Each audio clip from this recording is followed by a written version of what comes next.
Dear student, we will discuss about the metallic and non-metallic properties in modern periodic table. This topic is also very important. तो इस वाले video में हम modern periodic table में कैसे हमारा जो मेटालिक प्रॉपर्टीज़ है वो चेंज होती है और कैसे हमारी नॉन मेटालिक प्रॉपर्टीज़ है वो हमारी चेंज होती है वो हम डिस्कस करेंगे। एक्टिविटी 5.9 में हमें दिया गया है examine elements of third period and classify them as metals and non metals.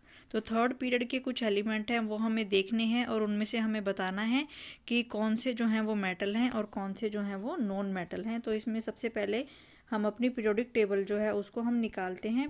Periodic table में हमें थर्ड ग्रुप के थर्ड पीरियड के कुछ एलिमेंट हमें देखने हैं। यहाँ पे ये हमारा थर्ड पीरियड है यहाँ पे, तो हम ये देख रहे हैं ये हमारा थर्ड पीरियड है। तो इसमें हमें पता है कि जो ग्रीन साइड वाले होते हैं, जो ग्रीन कलर वाले बॉक्स हैं वो हमारे मेटल हैं। तो थर्ड पीरियड में जो हमारा सोडियम और मैग्नीशियम है ये हमारा मेटल है। और अगर अब फिर हम इसके राइट साइड में देखें यहाँ पे, तो यहाँ पे ये भी हमारा थर्ड पीरियड है, इसमें ये भी हमारा थर्ड पीरियड है। तो इसमें हम देख रहे हैं कि जो एल्यूमिनियम है, ये एल्यूमिनियम तो ये ग्रीन कलर वाले बॉक्स में दिया गया है, एल्यूमिनियम तो है इसमें हमारा मेटल है। और जो हमारा सिलिकॉन है ये पिंक कलर के बॉक्स में दिया गया है, तो सिलिकॉन जो है ये हमारा मेटलॉइड्स है। इसमें मेटल की प्रॉपर्टीज़ भी होती हैं और नॉन मेटल की प्रॉपर्टीज़ भी होती हैं। और ये फास्फोरस, सल्फ़र, क्लोरीन ये सारी हमारी येलो कलर के बॉक्स में दी गई हैं, तो ये सारी हमारी नॉन मेटल्स हैं।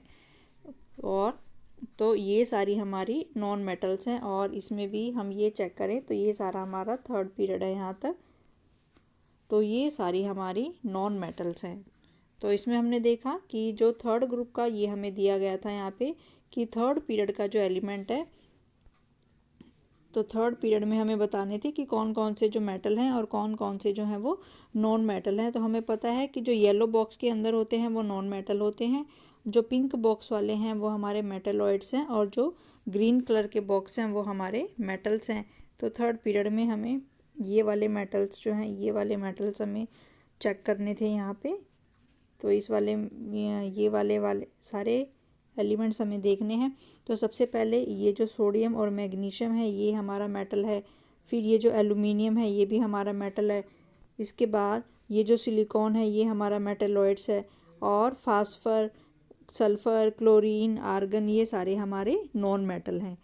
तो फिर हमने देखा कि जो हमारी मेटल्स हैं, तो जो मॉडर्न पीरियोडिक टेबल के लेफ़्ट साइड में जो है अधिकतर हमारी, जो हमारी लेफ़्ट साइड में है ये अधिकतर हमारी मेटल्स हैं और राइट साइड में जो है वो हमारी अधिकतर नॉन मेटल्स हैं। तो आज के वीडियो में हम देखेंगे कि मेटालिक कैरेक्टर और नॉन मेटालिक कैरेक्टर जो है वो हमारा कैसे चेंज होता है।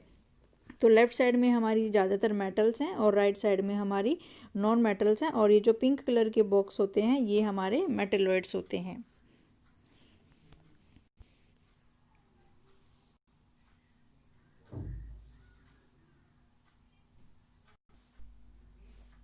तो यहाँ पे हमने देखा कि थर्ड पीरियड में कौन कौन से एलिमेंट हमारे मेटल थे। तो थर्ड पीरियड में हमने देखा कि जो हमारा एल्यूमिनियम है, जो हमारा मैग्नीशियम है, ये इस तरीके के जो हमारे एलिमेंट्स थे ये हमारे पीरियड के अंदर ये हमारे मेटल्स थे। जबकि नॉन मेटल्स में हमने देखा कि फास्फोरस, क्लोरीन, ब्रोमीन, तो ये सारे जो हैं ये हमारे नॉन मेटल्स होते हैं।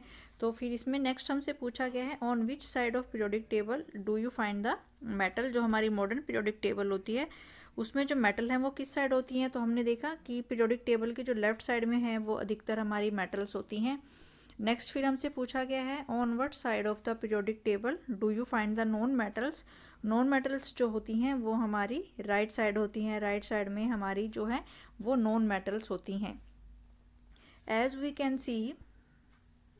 Can see metals like sodium, magnesium are towards the left hand side of the modern periodic table. तो हमने देखा कि हमारी मेटल्स जैसे कि सोडियम और जो मैग्नीशियम होती हैं वो हमारी लेफ्ट हैंड साइड में होती हैं, जबकि जो हमारी नॉन मेटल्स हैं जैसे कि सल्फ़र एंड क्लोरीन ये सारी हमारी जो होती हैं ये राइट साइड में होती हैं।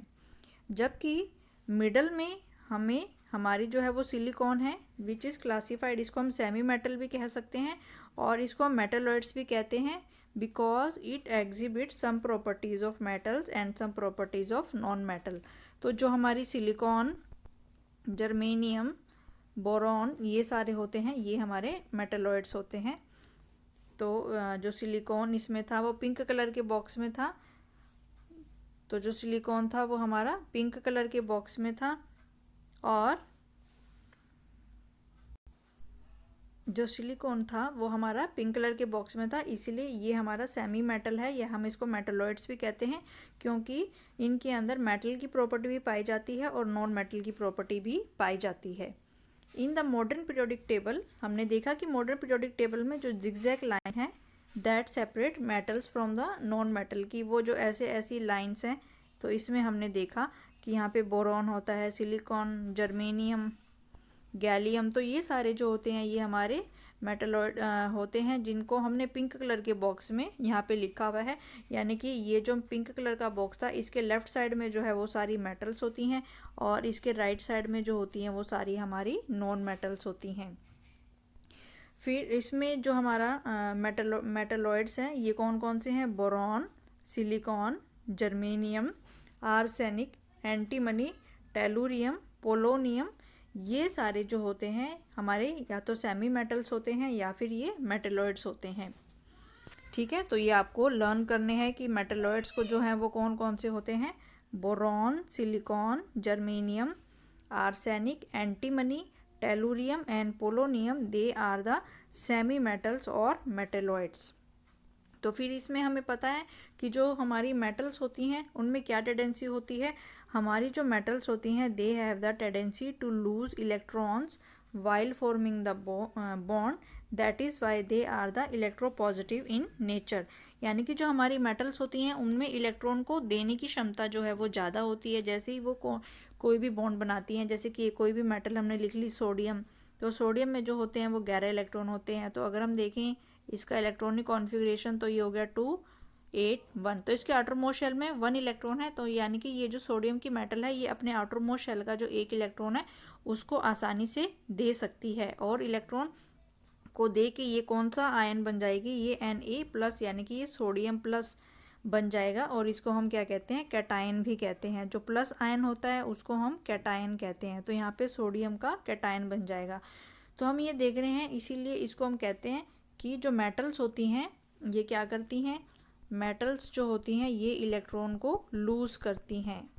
ठीक है, मेटल्स जो होती हैं ये इलेक्ट्रॉन को लूज़ करती हैं, इलेक्ट्रॉन को लूज़ करती हैं, यानी कि ये इलेक्ट्रॉन दे देती हैं और इलेक्ट्रॉन देने की वजह से ये क्या बन जाती हैं? इलेक्ट्रोपॉजिटिव बन जाती हैं। जैसे अगर हम एक और मेटल का उदाहरण लिखें, यहाँ पे अगर एक मैग्नीशियम है, मैग्नीशियम भी मेटल है, इसमें जो होते हैं वो 12 इलेक्ट्रॉन होते हैं।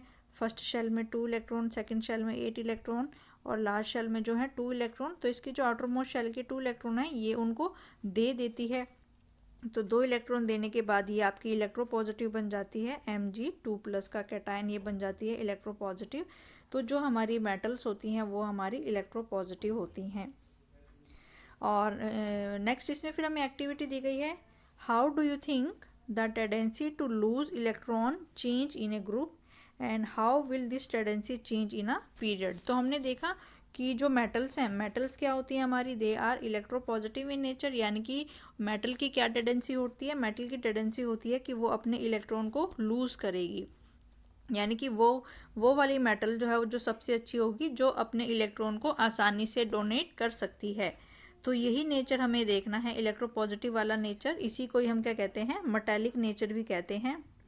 इसी को ही हम क्या कहते हैं? मेटालिक नेचर भी कहते हैं कि इलेक्ट्रॉन को लूज़ करने का जो प्रॉपर्टी है उसको हम मेटालिक नेचर भी कहते हैं। और ये चीज़ हमें देखनी है कि ग्रुप में कैसे चेंज होती है और किसी पीरियड में ये जो है कैसे चेंज होती है। तो मेटालिक का मतलब कि कोई भी जो मेटल है इलेक्ट्रॉन को कितनी ईजिली लूज़ कर सकती है। कोई भी मेटल इलेक्ट्रॉन को कितनी ईजिली लूज़ कर सकती है।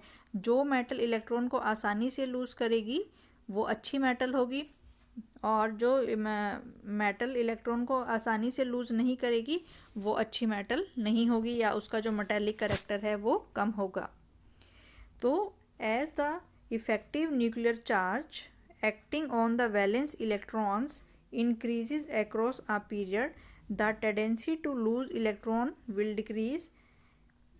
ठीक है, तो वो पहले हम किसकी बात कर रहे हैं, हम पीरियड की बात कर रहे हैं। तो उसने कहा है कि जैसे हम किसी भी पीरियड में लेफ़्ट से राइट जा रहे हैं, जैसे ही हम किसी पीरियड में लेफ़्ट से राइट की तरफ जा रहे हैं, तो मेटल के जो इलेक्ट्रॉन को लूज़ करने की जो प्रॉपर्टी है वो हमारी डिक्रीज़ हो जाती है। मेटल को लूज़ करने की जो प्रॉपर्टी है वो डिक्रीज़ हो जाती है। क्यों? क्योंकि जो हमारे वैलेंस इलेक्ट्रॉन्स हैं उन पे न्यूक्लियर का जो चार्ज है वो ज़्यादा हो जाता है। जैसे कि फॉर एग्जांपल अगर हम किसी भी पीरियड के एलिमेंट लिखें, यहाँ पे हमने एक लिख लिया बेरिलियम और एक हमने लिख लिया कार्बन, ये दोनों हमारे एक ही पीरियड के हैं एलिमेंट हैं। तो बेरिलियम के जो होते हैं वो 4 इलेक्ट्रॉन हैं, कार्बन के जो हैं वो 6 इलेक्ट्रॉन हैं। तो बेरिलियम में जो हम इसका इलेक्ट्रॉनिक कॉन्फ़िगरेशन लिखें, फर्स्ट शेल में 2, सेकंड शेल में 2, और कार्बन का लिखें फर्स्ट शेल में 2 और सेकंड शेल में 4 इलेक्ट्रॉन्स। अगर हम दोनों का यहाँ पे एटम स्ट्रक्चर बनाएं थोड़ा सा, तो बेरिलियम में यहाँ पे अगर हम इसका न्यूक्लियस बनाएं तो इसमें कितने प्रोटॉन हैं, इसके अंदर जो हैं वो 4 प्रोटॉन हैं, और यहाँ पे ये जो हमारे वैलेंस इलेक्ट्रॉन्स हैं यहाँ पे हमारे 2 वैलेंस इलेक्ट्रॉन्स हैं। सिमिलरली कार्बन में अगर हम बनाएं, कार्बन के यहाँ पे जो प्रोटॉन है कार्बन में के यहाँ पे 6 प्रोटॉन है, और बाकी जो आउटर मोस्ट शेल में फिर हमारे यहाँ पे 4 इलेक्ट्रॉन्स हैं। तो इसलिए हम देख रहे हैं कि अगर हम बेरिलियम की बात करें तो बेरिलियम के अंदर 4 प्रोटॉन हैं और कार्बन के अंदर जो है वो 6 प्रोटॉन है। यानी कि बेरिलियम के अंदर का जो प्लस चार्ज है वो कम है, और कार्बन के अंदर का जो प्लस चार्ज है वो ज़्यादा है। इसका मतलब कि कौन सा न्यूक्लियर चार्ज जो है वो इंक्रीज़ हो रहा है। तो जैसे ही हम किसी भी पीरियड में लेफ़्ट से राइट की तरफ जा रहे हैं, यानी कि हम बेरिलियम से कार्बन की तरफ जा रहे हैं, तो न्यूक्लियस के अंदर का जो चार्ज है वो हमारा इंक्रीज़ हो जाता है। और न्यूक्लियस के अंदर का जो चार्ज है जब वो हमारा इंक्रीज़ हो जाता है तो इसके ये जो बाहर वाले इलेक्ट्रॉन्स हैं उनको वो अपनी तरफ खींचने की कोशिश करता है, ज़्यादा खींचने की कोशिश करता है। तो ये इलेक्ट्रॉन को फिर अपने से बाउंड करके रखेगा, ये वाला जो एटम है ये अपने से इलेक्ट्रॉन को बाउंड करके रखेगा, और ये इलेक्ट्रॉन जो है वो आसानी से नहीं निकलेगा। तो इस तरीके से हमने देखा कि अगर पहले वाले में अगर हमारे पास यहाँ पे पहले वाले में अगर 4 प्रोटॉन है और दूसरे वाले न्यूक्लियस के अंदर 5 प्रोटॉन है, अगले वाले न्यूक्लियस के अंदर 6 प्रोटॉन है, अगले वाले न्यूक्लियस के अंदर जो है 8 प्रोटॉन है, तो हम देखें कि कौन से वाला एटम जो है आसानी से अपना इलेक्ट्रॉन दे सकता है। जिस न्यूक्लियस के अंदर वो वाला न्यूक्लियस जो है अपना, वो वाला एटम जो है अपना इलेक्ट्रॉन आसानी से दे सकता है जिसके अंदर प्रोटॉनों की संख्या कम होगी। तो यहाँ पे प्रोटॉनों की संख्या किसके अंदर कम है, जो हमारा ये जो बेरिलियम था सबसे लेफ्ट वाला, क्योंकि जैसे जैसे हम पीरियड में ऐसे लेफ़्ट से राइट की तरफ जा रहे हैं, लेफ़्ट से राइट की तरफ जाते हैं, तो न्यूक्लियस के अंदर का जो चार्ज है वो हमारा इंक्रीज़ होता जा रहा है। और न्यूक्लियस के अंदर का चार्ज अगर हमारा इंक्रीज़ होता जा रहा है तो इसके बाहर के जो इलेक्ट्रॉन है उनको वो ज़्यादा फोर्स से अपनी तरफ खींचेगा, तो इलेक्ट्रॉन आसानी से नहीं निकल पाएगा। तो कौन सी एलिमेंट का इलेक्ट्रॉन आसानी से निकल पाएगा, ये जो सबसे लेफ्ट वाली जिसके न्यूक्लियस के अंदर का जो चार्ज है वो सबसे कम है, वो हमारा आसानी से निकल सकता है।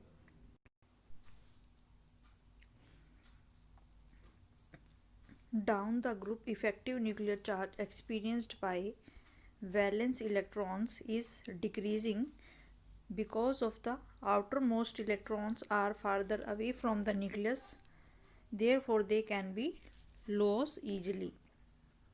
Hence metallic character decreases across a period and increases down a group. तो metallic character में फिर हमें ये देखना है कि कौन सी मेटल जो है आसानी से अपना इलेक्ट्रॉन लूज़ कर सकती है। जो मेटल इलेक्ट्रॉन को आसानी से लूज़ कर सकती है उसका मेटालिक कैरेक्टर ज़्यादा होगा, और जो मेटल अपना इलेक्ट्रॉन आसानी से लूज़ नहीं कर सकती उसका मेटालिक कैरेक्टर जो है वो कम होगा। तो अभी हमने देखा कि जैसे ही हम किसी भी पीरियड में लेफ़्ट से राइट की तरफ जाते हैं तो मेटालिक कैरेक्टर जो है वो हमारा डिक्रीज़ हो रहा है, क्योंकि हमने देखा कि न्यूक्लियस के अंदर का जो चार्ज है वो हमारा इंक्रीज़ हो रहा है, और न्यूक्लियस के अंदर का चार्ज इंक्रीज़ हो रहा है तो इसके बाहर के जो इलेक्ट्रॉन है उनको वो अपनी तरफ बांधे रखता है, खींच के रखता है, और इलेक्ट्रॉन आसानी से लॉस नहीं हो सकता। और अब हम देख रहे हैं कि अगर हम ग्रुप में ऐसे नीचे की तरफ जा रहे हैं तो ग्रुप में क्या होता है कि एक ही ग्रुप के जैसे कि एक एटम, एक हमने ले लिया यहाँ पे लिथियम, और एक एटम हमने ले लिया जैसे कि सेम एटम का हमने ले लिया, एक हमने ले लिया लिथियम और एक हमने ले लिया सोडियम। तो दोनों ही इसमें जो है 3 इलेक्ट्रॉन्स हैं और इसमें जो है 11 इलेक्ट्रॉन्स हैं। और अगर हम इसका इलेक्ट्रॉनिक कॉन्फ़िगरेशन लिखें 2,1 और इसका इलेक्ट्रॉनिक कॉन्फ़िगरेशन लिखें तो 2, 8, 1। तो अब हमें ये देखना है, हमें पता है कि लिथियम और सोडियम जो है दोनों मेटल हैं। अब हमें ये देखना है कि दोनों में से जो अच्छी मेटल है या मेटालिक करैक्टर किसका ज़्यादा है। तो हम देख रहे हैं कि ये वाला इसमें जो है 2 शेल है और इसमें जो है वो 3 शेल है। तो हमें ये देखना है कि कौन सा इलेक्ट्रॉन जो है वो आसानी से, कौन सी मेटल जो है आसानी से इलेक्ट्रॉन को लूज़ कर देगी। तो लिथियम के केस में 2 ही शेल है, तो ये वाला जो इलेक्ट्रॉन है ये न्यूक्लियस के पास है, तो न्यूक्लियस के नज़दीक है ये वाला इलेक्ट्रॉन। तो न्यूक्लियस जो है इस पर ज़्यादा फोर्स लगा के इसको बांध के रखेगा। और ये इस वाले सोडियम के केस में यहाँ पे 3 शेल है, तो ये वाला इलेक्ट्रॉन जो है ये न्यूक्लियस से दूर है। तो न्यूक्लियस से दूर है तो जो सोडियम वाली मेटल है वो आसानी से अपना इलेक्ट्रॉन लूज़ कर देगी। तो यानी कि जिस मेटल के अंदर जितने ज़्यादा शेल होंगे उसका जो आउटर मोस्ट इलेक्ट्रॉन है वो न्यूक्लियस से उतना ही ज़्यादा दूर होगा और वो आसानी से अपना इलेक्ट्रॉन लूज़ कर सकती है। तो हमने देखा कि अगर हम यहाँ पे एक ही ग्रुप के एलिमेंट की बात करें तो लिथियम और सोडियम में से हमने देखा कि जो सोडियम है उसमें ज़्यादा शेल हैं और वो अपने इलेक्ट्रॉन को आसानी से लूज़ कर सकती है, और लिथियम के अंदर 2 ही शेल हैं, उसका जो आउटर मोस्ट इलेक्ट्रॉन है वो न्यूक्लियस के ज़्यादा नज़दीक है, और सोडियम के केस में जो आउटर मोस्ट इलेक्ट्रॉन है वो न्यूक्लियस के दूर है। और जैसे जैसे हम ग्रुप के नीचे जाते जाएंगे वैसे वैसे, क्योंकि कोशों की संख्या जो है वो हमारी बढ़ती जाती है और इसीलिए जो हमारा आउटर मोस्ट इलेक्ट्रॉन है वो हमारा न्यूक्लियस से दूर हो जाएगा। तो हमने ये देखा कि जैसे जैसे हम डाउन द ग्रुप जाते हैं, जैसे जैसे हम ग्रुप में नीचे जा रहे हैं, तो वैलेंस इलेक्ट्रॉन के द्वारा जो न्यूक्लियर का चार्ज है वो हमारा धीरे धीरे डिक्रीज़ हो रहा है, क्योंकि जो हमारा आउटर मोस्ट इलेक्ट्रॉन है वो हमारा न्यूक्लियस से दूर हो जाता है। न्यूक्लियस से दूर हो जाता है, और वो न्यूक्लियस से दूर क्यों हो जाता है? क्योंकि उसमें जो हमारे शेल है वो लगातार हमारे बढ़ते जा रहे हैं। जैसे कि सबसे ऊपर वाला एटम है, मान लो उसमें एक ही शेल होगा, तो बाहर जो एक ही शेल होगा तो उसमें जो इलेक्ट्रॉन है वो न्यूक्लियस के ज़्यादा नज़दीक होगा, और जिस एटम में 2 शेल हैं तो इलेक्ट्रॉन और ज़्यादा दूर होगा, और 3 शेल हो जाएंगे तो इलेक्ट्रॉन और न्यूक्लियस का डिस्टेंस और ज़्यादा बढ़ जाएगा। तो वो वाली मेटल जो है इलेक्ट्रॉन को आसानी से लूज़ कर सकती है।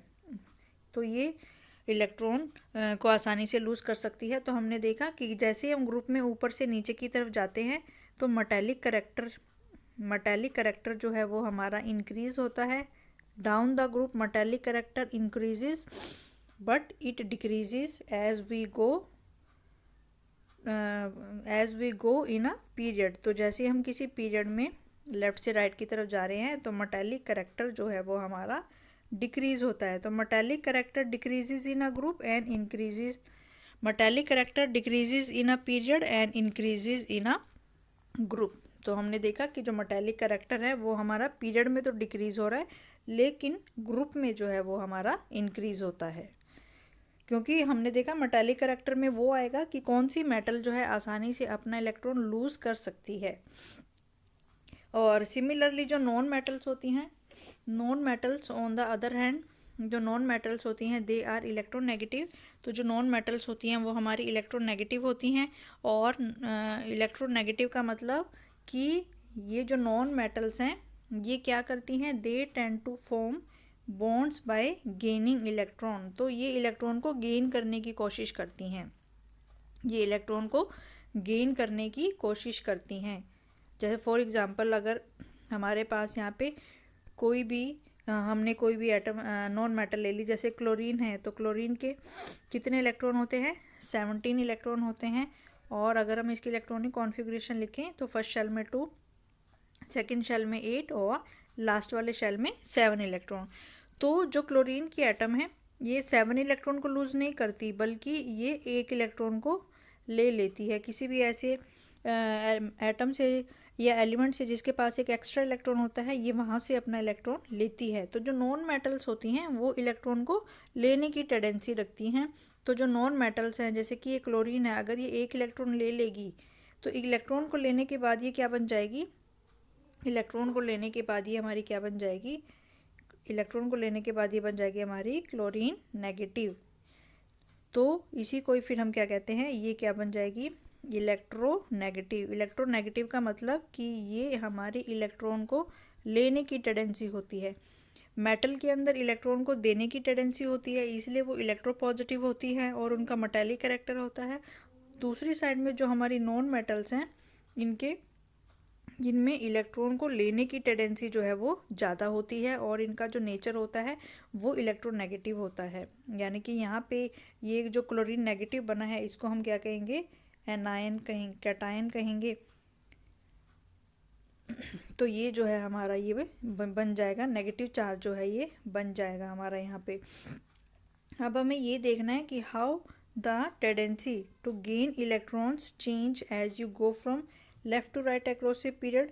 तो इलेक्ट्रॉन को गेन करने की जो मेटल्स के नॉन मेटल्स के द्वारा जो इलेक्ट्रॉन को गेन करने की जो टेंडेंसी है वो कैसे चेंज होती है, यानी कि जो नॉन मेटेलिक करेक्टर है, मेटल को नॉन मेटल के द्वारा इलेक्ट्रॉन को गेन करने की जो ताकत होती है, जो टेंडेंसी होती है, उसे हम क्या कहते हैं, उसे हम नॉन मेटेलिक करेक्टर कहते हैं। यानी कि इलेक्ट्रॉन को ग्रहण करने की या इलेक्ट्रॉन की लेने की जो टेंडेंसी होती है उसको हम नॉन मेटेलिक करेक्टर कहते हैं। तो हमें ये देखना है कि जो इलेक्ट्रॉन को गेन करने की टेंडेंसी है पीरियड में कैसे चेंज होती है और ग्रुप में जो है ये टेंडेंसी हमारी कैसे चेंज होती है।